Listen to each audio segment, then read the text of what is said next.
For my graduation, my parents gifted me a disownment letter. My sister, ever the performer, lifted her phone and smiled into the camera.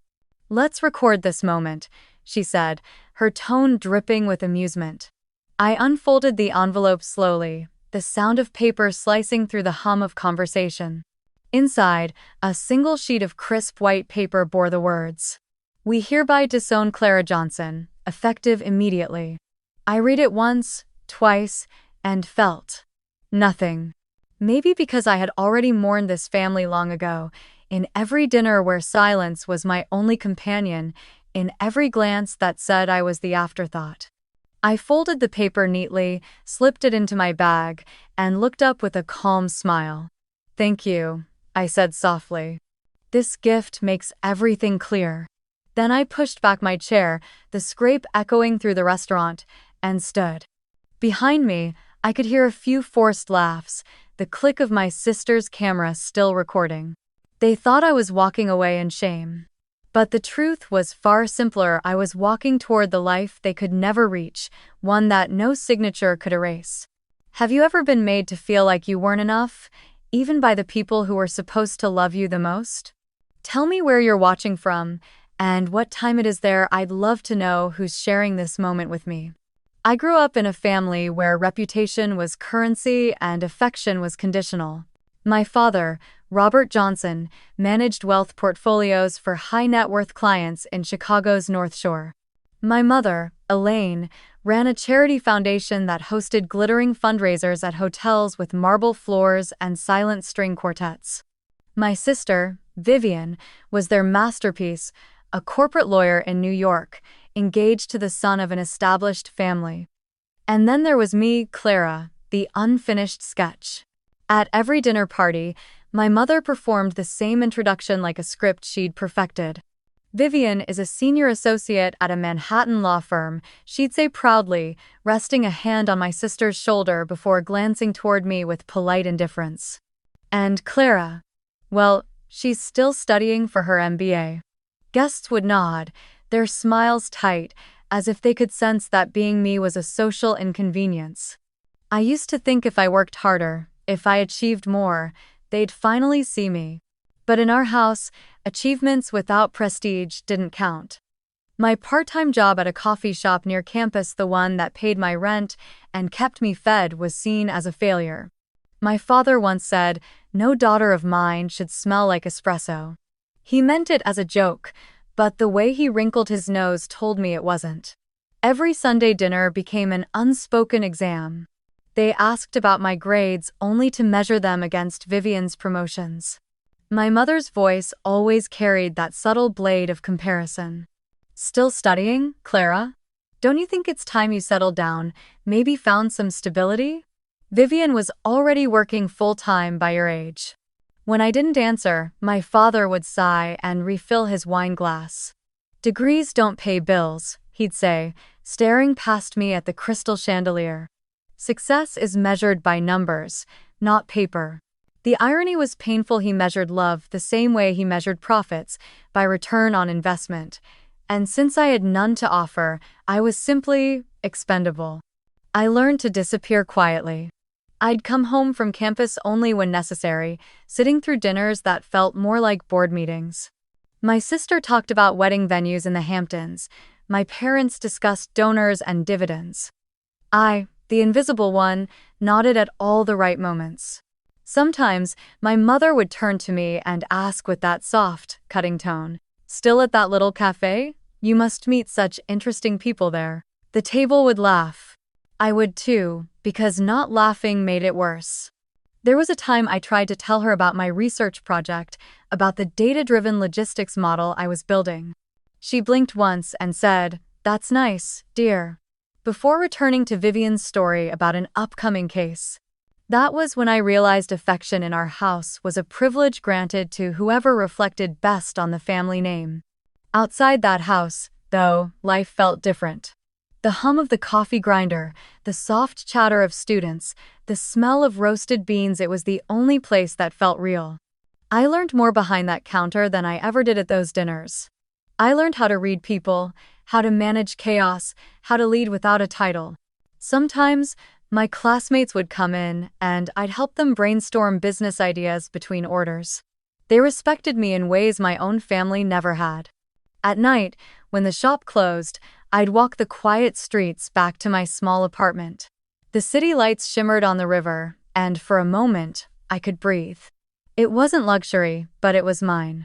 I'd brew one last cup of coffee, open my laptop, and work on my capstone project until sunrise. Every key I pressed was a promise to prove that worth doesn't need their approval to exist.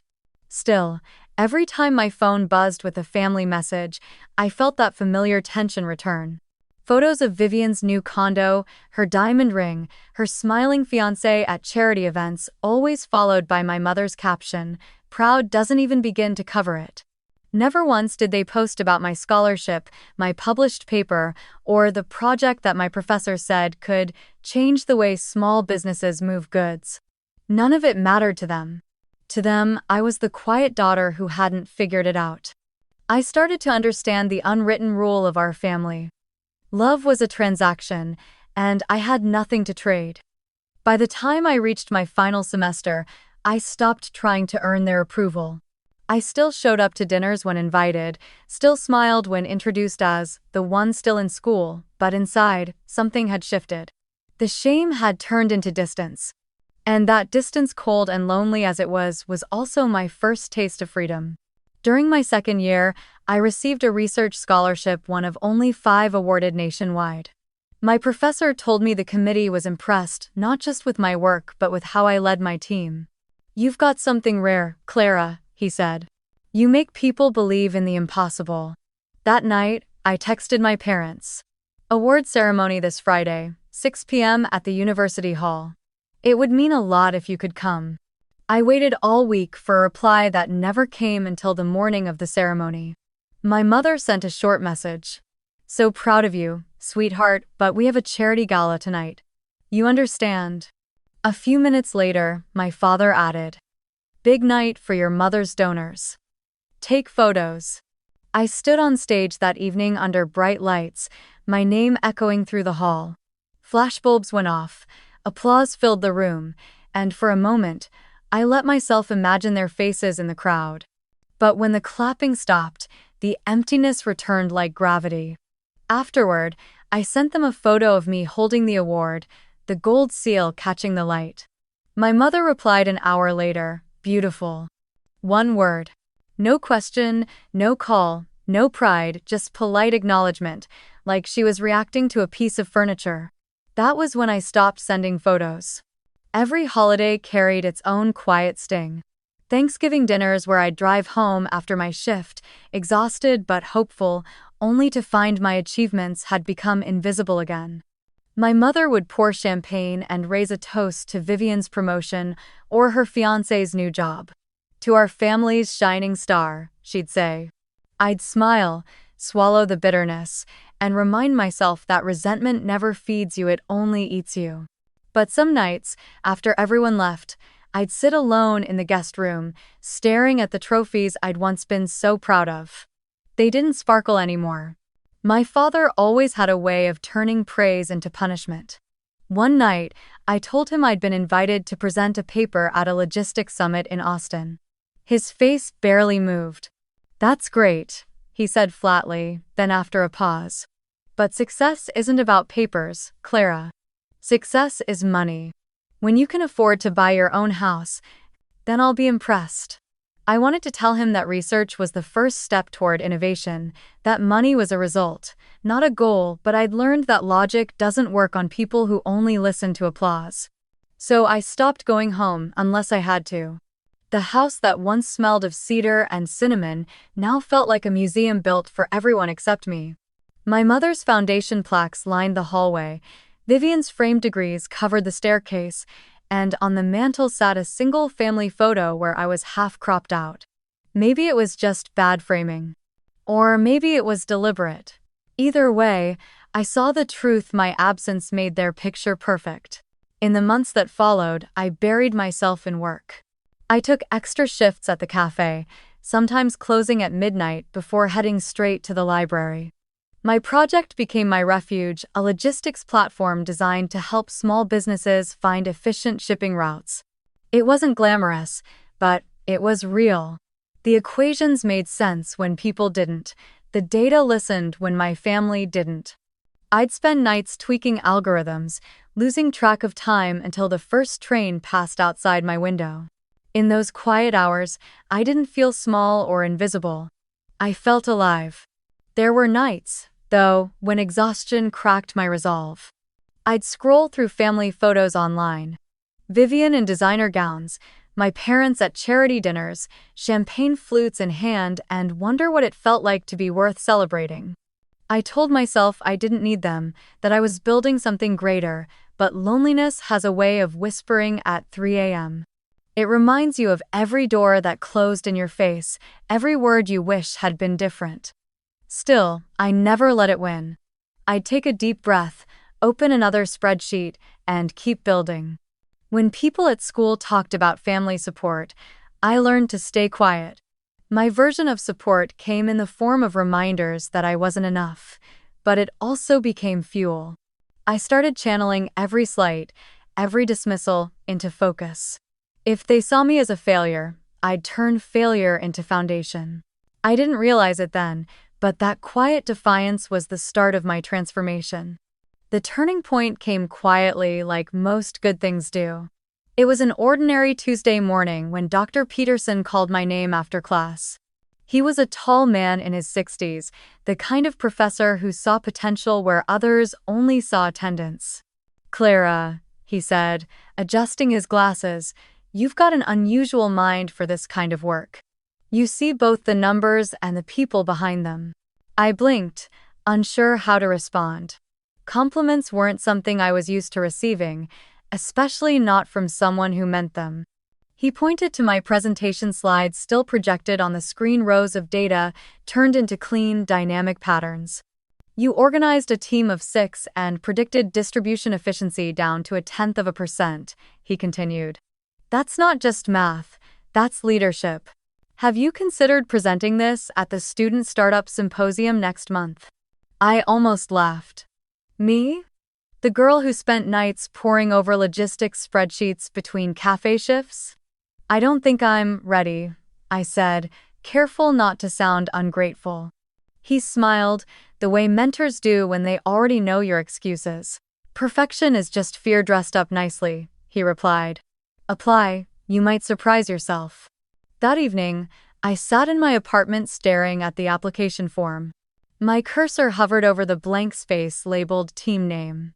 I thought of all the times I'd been told my ideas were too small, too academic, or not practical. And yet, here I was, with something that might actually matter. I texted 2 classmates I trusted: Ryan, a data analyst with a quiet wit, and Lila, a UX designer who could make algorithms look beautiful. Within a week, we were a team. We called our project Pathlink, a system that used real-time data to help small businesses optimize shipping routes and reduce fuel costs. We wanted to make logistics fairer, smarter, and accessible to everyone, not just big corporations. For 3 weeks, my apartment turned into our command center.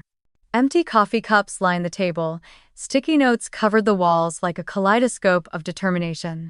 We worked through sunrise after sunrise, driven by something I hadn't felt in years: a sense of belonging. The day of the symposium, I wore the only blazer I owned, the one I'd bought secondhand for job interviews. My palms were sweating as we set up our booth among dozens of flashy startups with glossy banners and corporate sponsors. Compared to them, we were tiny, a team with 3 laptops, a borrowed projector, and an idea built on hope. But when our time came, something shifted. The moment I began to speak, the noise of the room faded. I walked the audience through our problem, our process, our purpose. I spoke about small businesses struggling with inefficient deliveries, about data being a tool for empowerment, not exclusion. Lila navigated the demo with confidence, Ryan presented the algorithm results, and when it came time for closing remarks, I said, "We believe efficiency should serve everyone, not just those who can afford it." Applause erupted. Real applause. Not polite, not perfunctory genuine. For the first time, I didn't feel invisible. Afterward, several attendees stopped by our table to ask questions, exchange cards, and offer suggestions. But one conversation stood out. A man in a tailored gray suit approached me with quiet confidence. His name tag read, Richard Hale, CEO, Arden Logistics. I recognized the company instantly. They were one of the biggest distribution firms in the country. "Impressive work," he said, his voice low but steady. "You've got something interesting here." I started to thank him, but he held up a hand. "Not just the idea," he said.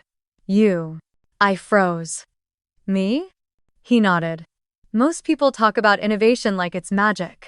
You talk about it like it's responsibility. That's rare." He looked over our demo again, then added, "You have a gift, Miss Johnson. You understand both people and numbers. That balance, that's what builds lasting systems." Before I could respond, he handed me his card. "Call my office sometime. I'd like to hear more about Pathlink." And just like that, he was gone. No promises, no flattery, just the kind of sincerity that left me speechless. When I told Dr. Peterson afterward, he smiled knowingly. "Some people chase opportunities," he said, "others create them. You just did both."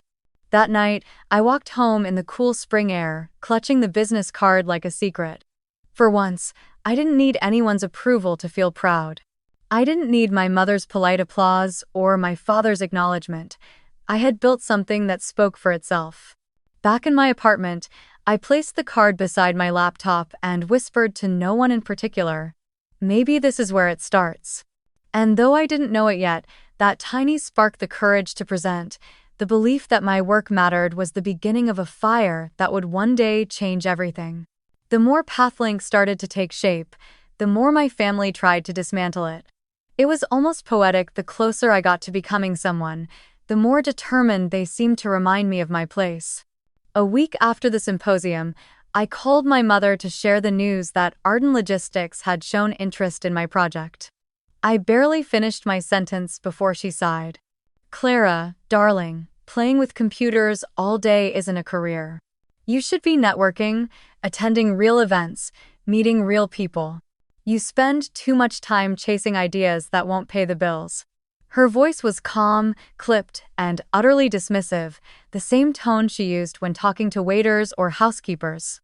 I wanted to tell her that data was about people, that behind every number was a driver trying to make rent, a small shop trying to survive shipping costs, but I knew better. To her, understanding people meant hosting luncheons and appearing in charity magazines. "I just wish," she continued, "you'd stop embarrassing yourself with these little tech hobbies and do something practical. Your father could get you a position at his firm tomorrow." When I didn't answer, she handed the phone to him. "Clara," my father said, his voice carrying that rehearsed authority he used with clients, "you need to stop turning down real opportunities. You're not a child anymore." "I'm working on something that matters to me," I said carefully. "What matters," he interrupted, "is stability, not dreams." There was a long pause before he added, "I've told people you'd join my company's analytics division after graduation. Don't make me look like a fool." That was always his way, turning my independence into an insult, my boundaries into betrayal. I said nothing, and the silence stretched until he hung up without a goodbye. An hour later, my phone buzzed. It was a message from Vivian. "You really should stop this fantasy, Clara. Not everyone gets to live in a dream. Learn to be realistic. Nobody buys ambition if you can't turn it into cash." I stared at her message for a long time, the words glowing like tiny knives on the screen. Then I locked my phone, turned off the light, and sat in the dark. For days, I went through the motions like a ghost. I'd go to class, meet with Ryan and Lila, smile at their optimism, and then crumble quietly when I got home. The stress started to bleed into everything. My hands shook when I typed. My heart raced for no reason. I'd wake up at 3 a.m., with my mind spinning through to-do lists that never seemed to end. Some nights, I'd catch myself staring at the ceiling, whispering, Maybe they're right. Maybe I'm not enough. Eventually, I booked an appointment with the campus health center. I didn't even know what to say when the therapist asked what brought me in. I'm tired, I said. But not from work, from being told I'm wrong for wanting more.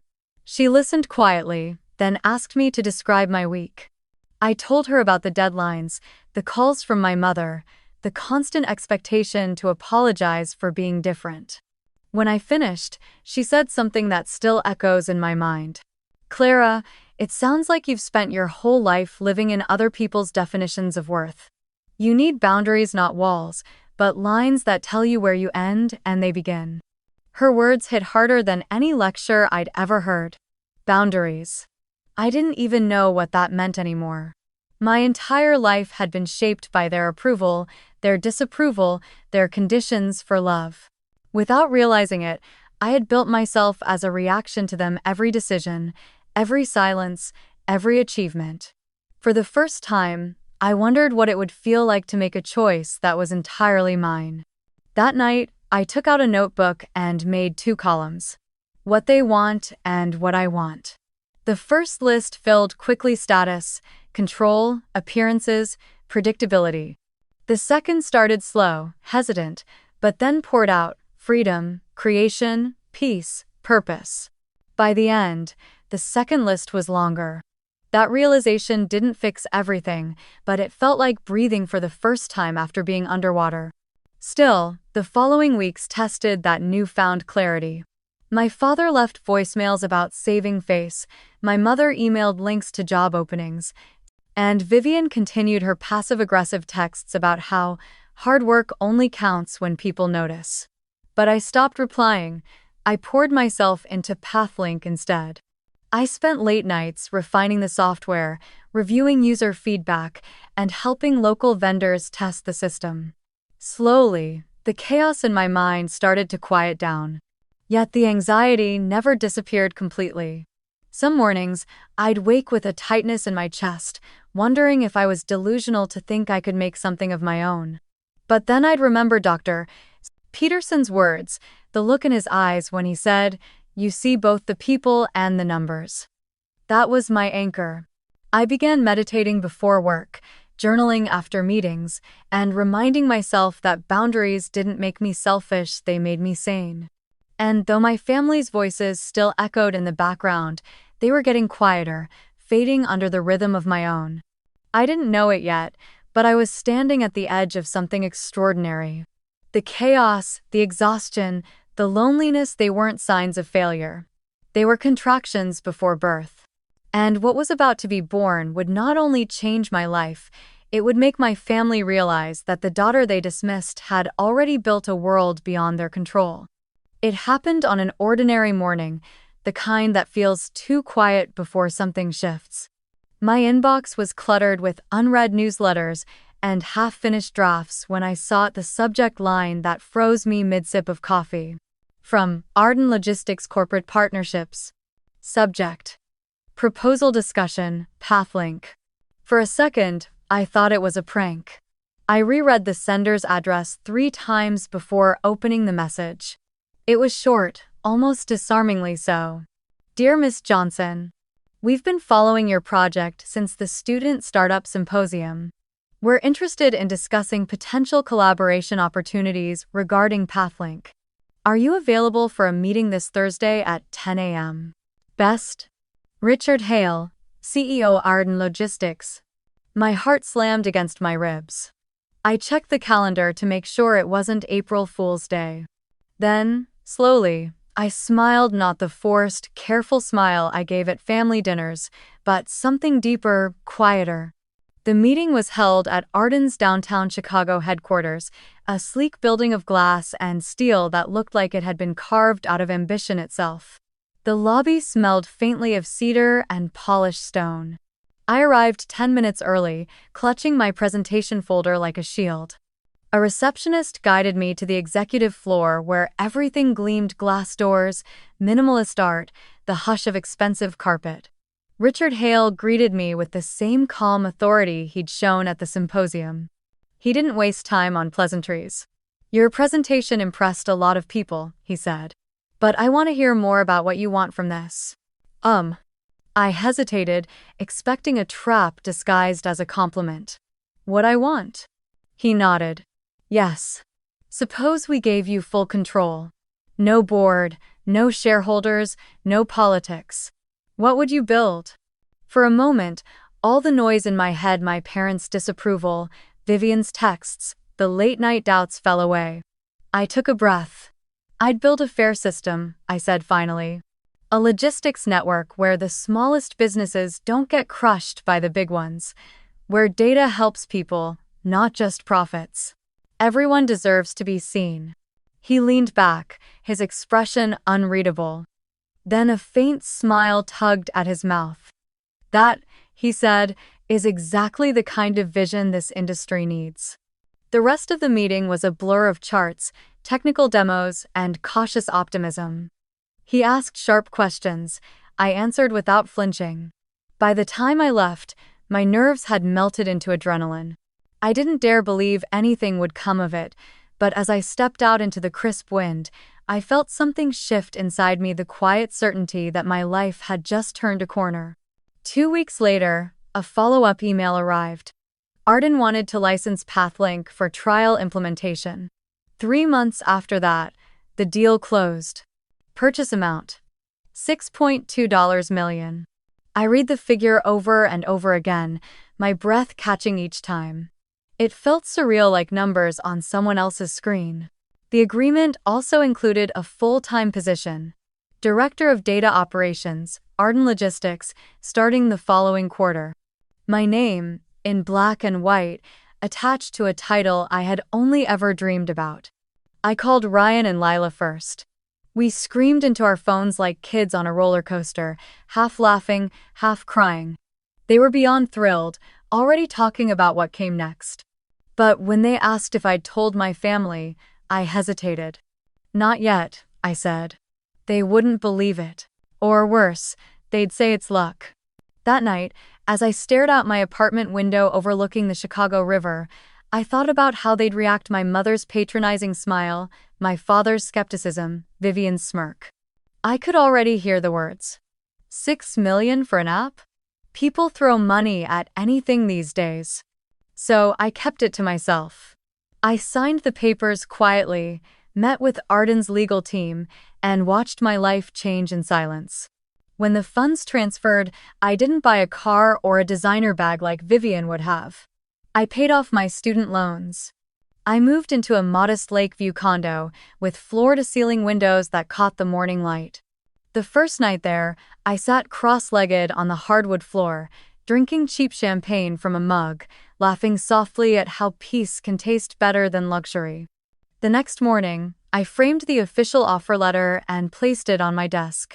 Underneath, I slid the old Disownment draft I'd written in my mind years ago, the one that began, "I hereby release myself from needing your approval, effective immediately." As the weeks passed, I started preparing for my new role, attending briefings with Arden's engineers and strategy teams. Each day felt like breathing air I didn't know I'd been missing. People listened when I spoke. My ideas mattered.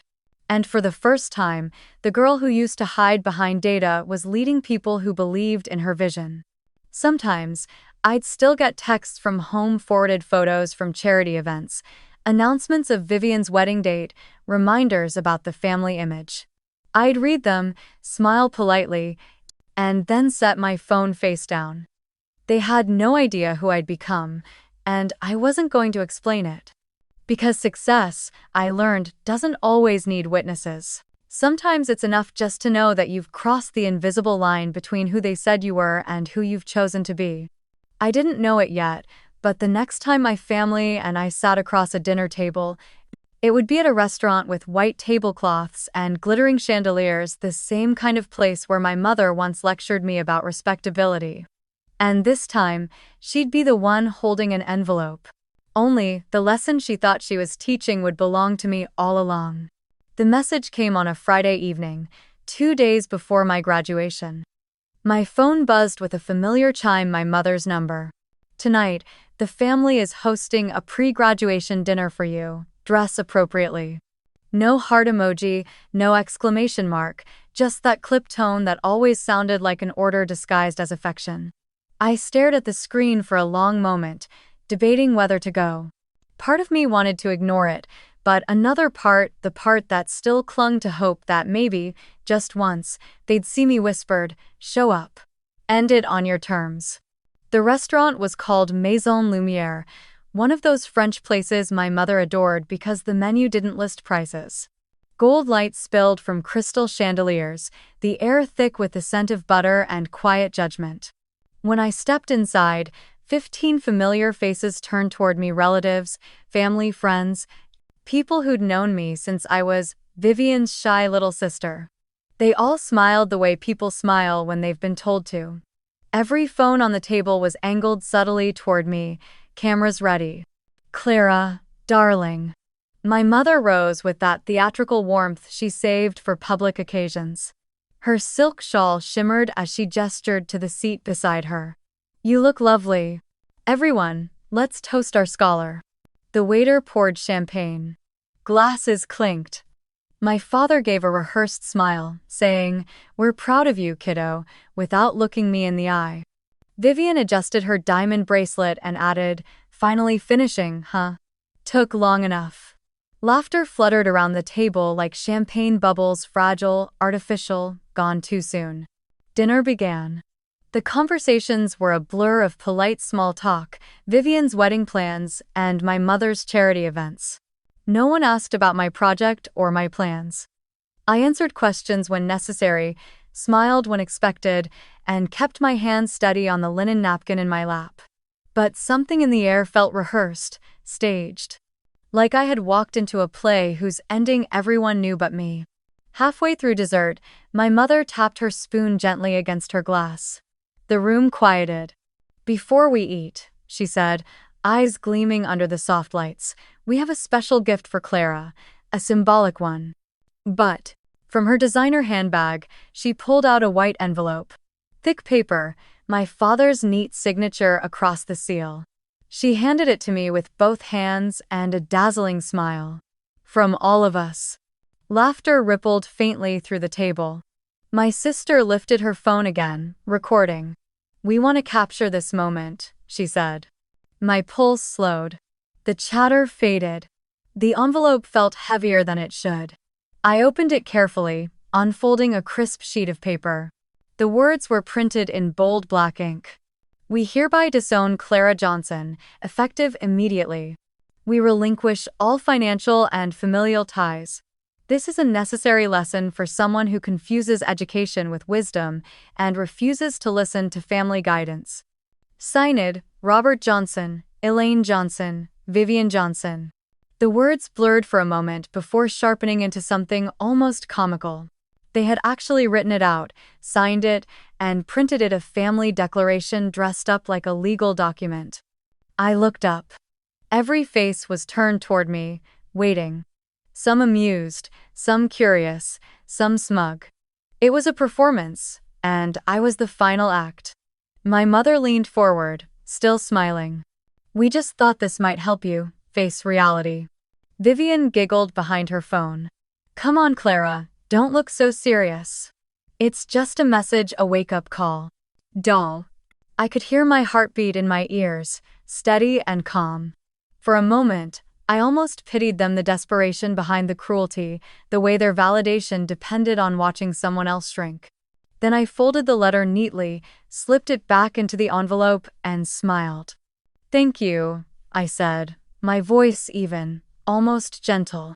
"You're right, this makes everything clear." There was a flicker of confusion in my mother's eyes. "What do you mean?" I stood, smoothing the creases of my blazer. "I mean, now I can finally start living honestly, without pretending this is a family." The table went silent. My father cleared his throat. "Don't make a scene, Clara." I met his gaze. "A scene? No. I'm just leaving the stage." I placed the envelope on the table, right beside the untouched glass of champagne, and turned toward the door. Behind me, chairs shifted, whispers swelled. Vivian called after me, her voice sweet and cutting. "Don't forget, Mom and Dad will still be at the graduation tomorrow. We have to look like a family, cameras and all. I paused at the doorway, just long enough to glance back. Of course, I said quietly. Appearances are everything, right? And then I walked out. Outside, the city hummed. The night air tasted of rain and freedom. I exhaled slowly, feeling the weight slide off my chest. In my bag, my phone buzzed with messages from Ryan and Lila about tomorrow's ceremony, about the press coverage that was building around the Pathlink acquisition. I smiled.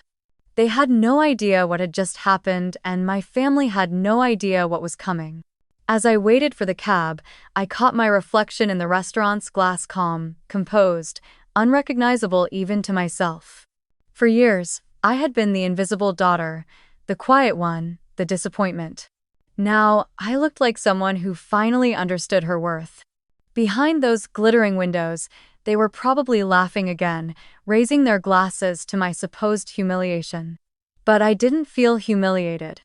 I felt clean, like someone had cut the final thread tying me to a life that never wanted me. The cab pulled up. I slid inside, the city lights flashing across my face as we drove away. Tomorrow, I would stand on a stage again, this time, under brighter lights, in front of cameras that weren't staged by my mother or my sister. And when my name was called, when the truth finally came to light, I wouldn't need to explain a thing. They thought tonight had broken me. What they didn't know was that this dinner, this cruel little performance, had freed me completely. The next morning, the campus buzzed with the hum of celebration. Purple banners draped the university courtyard, fluttering in the spring wind. Rows of white chairs lined the graduation hall, each one polished to perfection, each seat waiting for a story to end and another to begin. My name was printed in gold on the program, Clara Johnson, Master of Business Administration. I sat in the front row, the fabric of my gown rustling softly as I tightened my grip on the speech cards in my lap. The air smelled faintly of roses and old wood polish, the kind of scent that clings to ceremonial rooms and nostalgia. Students whispered, laughed, fixed their caps. But I sat in silence, my heart steady in a way it hadn't been in years. Somewhere behind me, I heard the click of a camera, my sister's phone, no doubt. I didn't need to turn around to know they were there. My mother, my father, and Vivian had taken their places in the VIP section, front and center as always. I could picture them perfectly. My father's controlled posture, my mother's impeccable smile, my sister's subtle glance at the recording app on her screen. To everyone else, they were a proud, elegant family. Only I knew the truth that just 12 hours ago, those same people had signed me out of their lives like a transaction. The university president gave the opening remarks, his voice echoing through the hall. Applause followed, then laughter, then silence again, as the announcer began to read the list of honors. I tried to focus on the words, but my mind drifted. I thought about the letter from last night, now folded neatly in my drawer, not as a wound, but as proof. Proof that I had survived them. Proof that their approval was no longer the currency I lived by. When the MC reached my name, I heard it before I felt it. The recipient of this year's Young Leader in Technology Award is Clara Johnson. For a second, the room seemed to freeze. Then came the applause, sharp, thunderous, rising like a tide. I stood, my legs trembling slightly, and began the slow walk to the stage. My eyes brushed past my parents' faces, my mother's frozen smile, my father's unreadable stare. My sister's hand moved subtly, adjusting her phone camera. The MC shook my hand, his voice carrying warmth and pride. Miss Johnson's innovative work with Pathlink has inspired collaboration, innovation, and change across the logistics industry, he said. Her leadership and vision have earned her not only this award but also the attention of one of the country's largest corporations. My heart skipped. I hadn't expected them to say it. He smiled, turning toward the audience. And today, we are proud to announce that her startup, Pathlink, has just been officially acquired by Arden Logistics, one of the most significant deals of the year. The room erupted. Cameras flashed, cheers broke out, and somewhere behind the blinding lights, I saw my mother stand abruptly. My father's jaw tightened. Vivian's phone slipped slightly in her hand. Every reaction was being recorded: the shock, the disbelief, the ripple of realization moving through the room like a current. The family that had disowned me less than a day ago was now sitting in front of hundreds of witnesses, forced to applaud the daughter they'd tried to erase. I stepped up to the podium, the gold seal of the university glinting beside me. The applause faded into expectant silence. I could feel the weight of the moment pressing against my ribs, the kind of silence that asks for truth. I took a slow breath and looked out at the sea of faces: students, professors, families, and then, finally, at them. "Thank you," I began, my voice calm but strong. "Thank you to every professor who saw potential where others didn't. And thank you to the people who told me I wasn't enough. You taught me how to stand." The room was silent for a heartbeat, then erupted again, louder this time, not out of politeness but out of recognition. Behind the applause, I saw my mother sink back into her chair, her hands clasped tightly in her lap. My father stared straight ahead, his expression carved from something brittle. Vivian looked down, pretending to fix her bracelet. The MC congratulated me once more, handing me the plaque, but I barely heard him. My eyes were on the cameras, the ones broadcasting the ceremony live on the university's social page, the ones catching every flicker of reaction in the VIP row. The irony wasn't lost on me. The same people who had once crafted every public image, every family photo, every post for prestige, now trapped in an image they couldn't control. When the ceremony ended, people swarmed around me: classmates, professors, even journalists. "Congratulations," they said, shaking my hand, taking photos, asking questions. I smiled, answered politely, posed when asked. I could feel my phone vibrating in my pocket, message after message pouring in. I didn't check. I already knew who they were from. Eventually, the crowd thinned. I slipped out a side exit, into the cool air. The sun had shifted, glinting off the rows of parked cars. My heels clicked softly against the pavement as I made my way toward the courtyard fountain. That's where I saw them waiting: my mother, my father, and Vivian. My mother was the first to speak. "Clara," she began, her voice lighter now, desperate for grace. "You should have told us. We could have helped you prepare for all this attention." I almost laughed. "Helped?" I echoed. "You disowned me last night."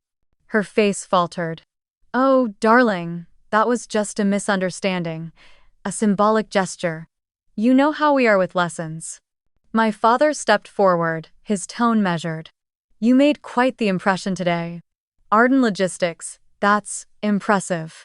I suppose we underestimated what you were doing." Vivian stayed silent, her eyes darting between us. I tilted my head, studying them the way one might study a painting, beautiful from afar, hollow up close. "You didn't underestimate me," I said softly. "You erased me. There's a difference." My mother's smile cracked. "Clara, don't be dramatic.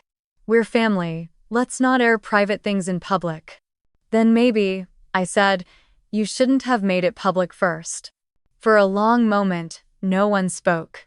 The air hung heavy between us, filled with the sound of the fountain and the faint echo of applause still drifting from the hall. I adjusted the strap of my bag and turned toward the gate. "I have a meeting in an hour," I said, though I didn't. "Arden wants to discuss the onboarding process." My father blinked. "They already offered you a position?" "Yes," I said simply. "Director of Data Operations. Starting next month." My mother's lips parted, but no sound came. Vivian finally found her voice. "You're serious?" I smiled. "Completely." They just stood there, a picture of shock and quiet disbelief, the kind of silence that once would have crushed me. But now, it only made me stronger. I started walking away, the sound of my heels echoing like punctuation marks to the life I was leaving behind.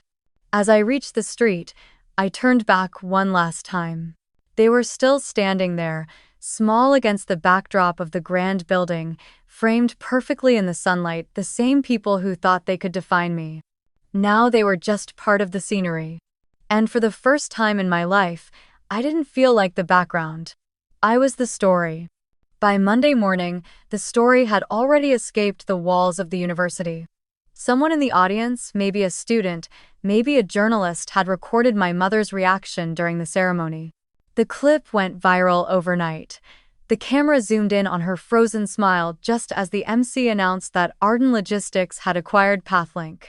The caption read, "When the daughter you disowned becomes the youngest tech director in the country." It spread like wildfire. By lunchtime, the video was trending on multiple platforms, tens of thousands of comments, half outrage, half awe. People called it the calmest revenge ever. Others wrote, "She didn't need to scream. Her success did it for her." My inbox filled with messages from classmates, strangers, even recruiters. For the first time, my name was being spoken without pity attached to it. The press picked it up next. An online business magazine published an article titled, "MBA Student Disowned by Family Becomes Youngest Director at Arden Logistics." The piece quoted parts of my graduation speech and ended with a line that made me pause. "Perhaps the greatest education is learning when to stop seeking approval." But not everyone was celebrating. The fallout at home began faster than I expected. My mother's charity foundation, once praised for its elegance and family values, became the center of controversy. Donors began withdrawing support, citing ethical concerns and reputation risk. Some of the same people who had toasted her at charity galas now distanced themselves entirely. By the end of the week, her office released a statement that the foundation would be undergoing structural review. My father faced his own reckoning. At his firm, colleagues whispered about the story behind the viral video. Clients began asking uncomfortable questions about leadership integrity. One of the partners reportedly told him, "Robert, perception is everything in this business. You can't be the man who publicly disowns his daughter on camera." By Friday, he was placed on temporary leave pending review of company image issues. Vivian wasn't spared either. Her fiancé's family, Old Money, Old Values, saw the video and the headlines and decided the association was inappropriate. They asked for space. Within a week, the engagement was quietly called off. I heard from a mutual friend that Vivian's firm suggested she take a short leave of absence to reconsider her public visibility. For a family obsessed with image, the collapse wasn't just personal, it was existential. And yet, I felt no satisfaction in it. Only distance. While their world unraveled, I moved into mine, a modern apartment overlooking Lake Michigan, sunlight flooding through tall windows each morning. It wasn't huge, but it was mine. The walls were white and bare, waiting for meaning. I spent the first evening unpacking boxes, the silence of the place wrapping around me like calm water. The first thing I hung was my framed diploma, gold lettering, embossed seal, the proof of every night I'd worked while the rest of my classmates slept. Next to it, I placed my new contract with Arden Logistics. The official letterhead gleamed under the light. Director of Data Operations. My name. My title. My future. Between those two frames, I pinned a small piece of paper, creased, smudged, and precious in its own twisted way. The disownment letter. It was no longer a wound, but a reminder. A line drawn between the person I used to be and the one I'd become. Every morning, I'd catch my reflection in the glass of those frames, the girl who once begged for approval now standing taller, quieter, stronger. I no longer needed to prove anything. The world could keep its applause. I had peace. Still, there were nights when the echoes found me, the faint hum of my mother's laughter, the chill in my father's silence, the sting of every comparison I'd endured. I'd sit by the window with a cup of tea, watching the lake ripple under the moonlight, and whisper, "I made it out." The city felt alive beneath me, the sound of trains, the rhythm of footsteps, the soft hum of possibility. I started planning a new program with Arden, a mentorship initiative for young women in tech, especially those from families like mine who were told they'd never be enough. I didn't tell the press. I didn't announce it online. Some things didn't need a spotlight to matter.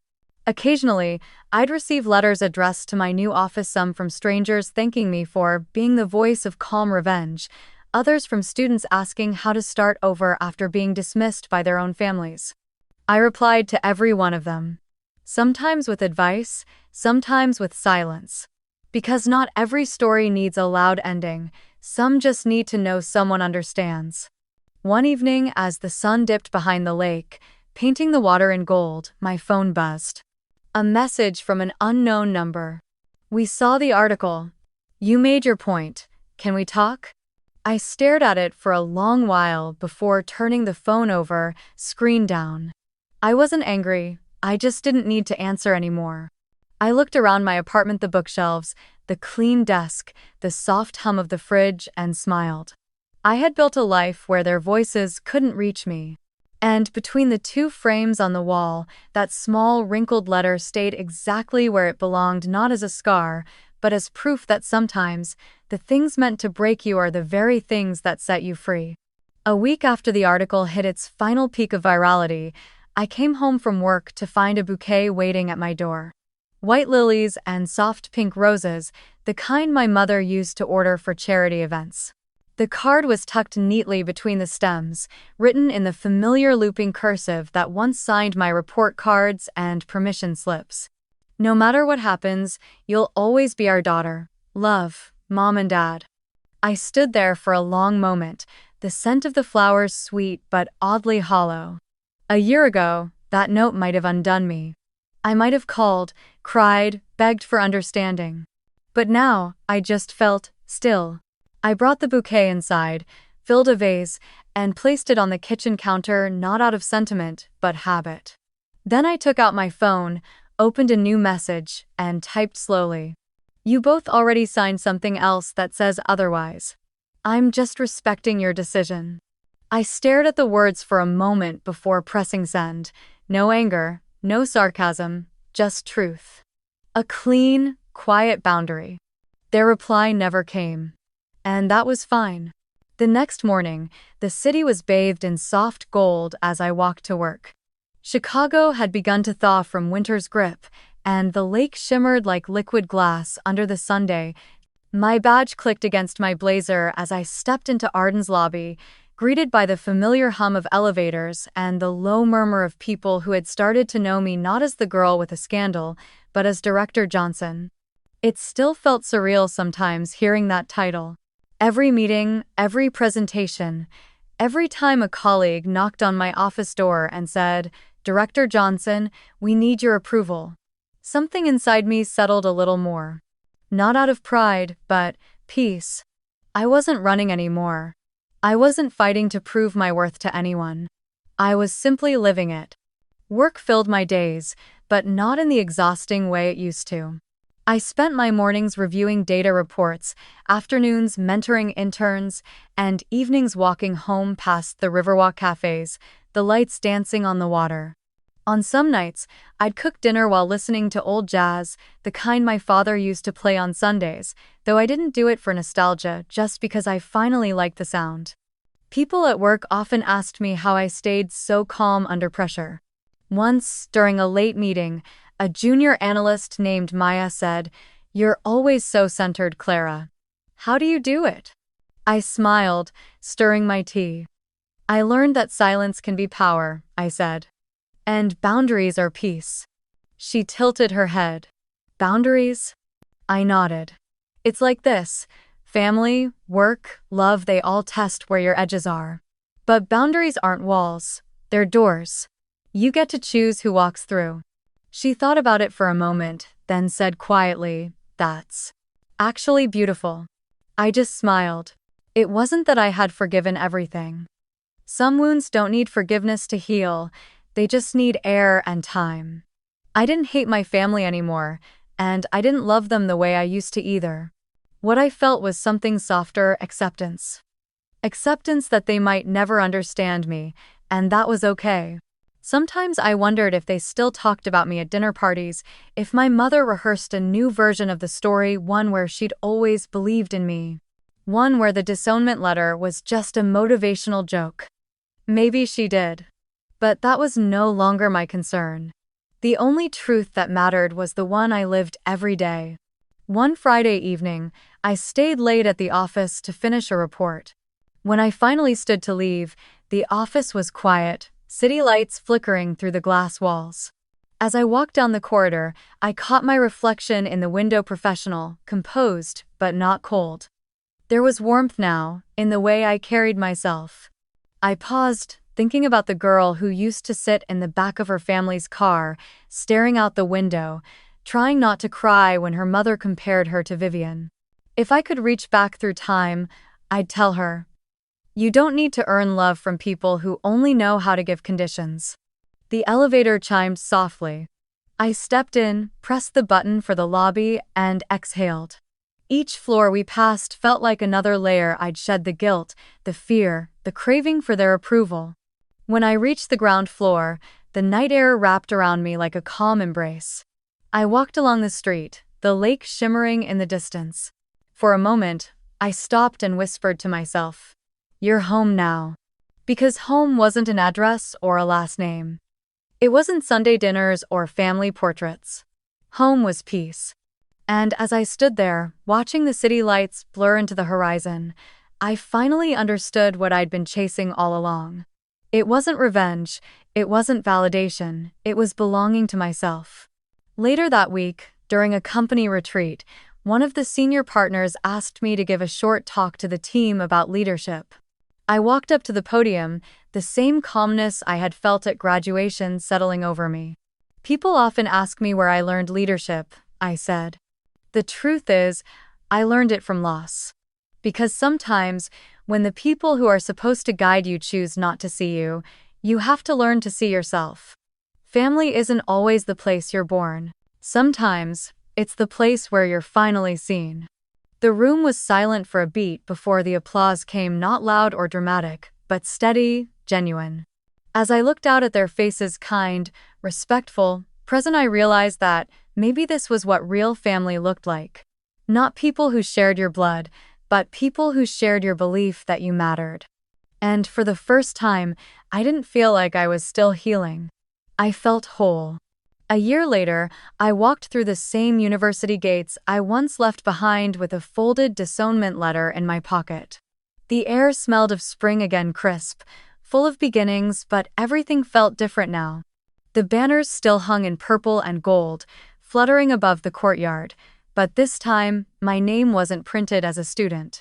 It was printed on the program as guest of honor Clara Johnson, Director of Data Operations, Art and Logistics. The auditorium was already half full when I arrived. I could hear the faint murmur of excitement as students took their seats. A few whispered, recognizing me from the viral video that had never quite faded from the internet. It wasn't a scandal anymore, it had become something else, a symbol people used when they needed proof that quiet endurance could still win. As I stepped backstage, an event coordinator greeted me. "Miss Johnson, thank you again for doing this," she said warmly. "Your story has inspired so many of our students." I smiled. "It's not really my story," I said softly. "It's everyone's who's ever been told they're not enough." This time, I wasn't here to receive anything. I was here to give. Over the past year, I'd worked with Arden to establish a new scholarship program, one designed for students who came from nothing, who carried the same invisible bruises I once did. We called it the Build Your Own Table Scholarship. Because some people aren't offered a seat, they have to carve one out of the world themselves. When they introduced me, the applause filled the hall like sunlight. I walked onto the stage slowly, feeling the familiar texture of the wooden floor beneath my heels. My heart wasn't racing this time. It was steady, calm, free. "Good afternoon," I began, smiling as hundreds of faces looked back at me. Standing here feels surreal. It's been a year since I sat in one of those seats, waiting for my name to be called, wondering if I'd done enough to deserve applause. Today, I want to talk about something different, about what happens when the applause never comes. The room grew still. There was a time, I continued, when I thought love had to be earned, that success meant nothing if it wasn't approved by the people I called family. And when they took that approval away, I thought I'd lost everything. But I hadn't. What I lost was noise. And in the quiet that followed, I found my voice. I let that sit for a moment before smiling again. If anyone has ever told you that you don't belong, that you're not smart enough, strong enough, or worthy enough, don't waste your energy proving them wrong. Thank them. Because they've just handed you the reason to build something greater than their understanding. 1. Applause erupted again. Not polite this time, powerful, resonant, like a collective exhale from people who'd needed to hear it. As I spoke, I glanced instinctively toward the section where my family had sat the year before. The row was empty. I had known it would be, but seeing it still brought a small, unexpected ache. And then, quietly, peace. The kind that doesn't demand closure, just understanding. I used to think healing meant reconciliation, I said softly. But sometimes, healing means finally letting go of the version of yourself that needed to be chosen. My voice didn't tremble. It didn't break. It was grounded, the voice of someone who had learned that closure doesn't come from others' apologies but from your own acceptance. I want this scholarship to be for the ones who build their own tables, I continued. The dreamers who keep showing up even when no one's clapping, the people who find light in the cracks of being overlooked. Because sometimes, the tables we're excluded from aren't worth sitting at anyway. The audience stood. I could see tears, smiles, nods of recognition, not for me, but for themselves, and that was enough. Afterward, as the ceremony ended, I stayed behind for a moment, letting the empty hall settle back into silence. The stage lights dimmed slowly, washing the room in gold. I looked up again at the empty row, the one where my mother's pearls once caught the light, where my father's folded hands once looked so certain. It was just air now, space reclaimed. And in that silence, a thought came to me, not bitter, not triumphant, just true. I no longer look for their praise. Because the day they cut me off, I found myself. The camera crew filming the event panned toward me, capturing the small, genuine smile that lingered as I gathered my notes. Later, that clip, my smile, the line of sunlight crossing my face, would become the closing frame of the school's highlight video. They called it The Day Clara Johnson Came Home.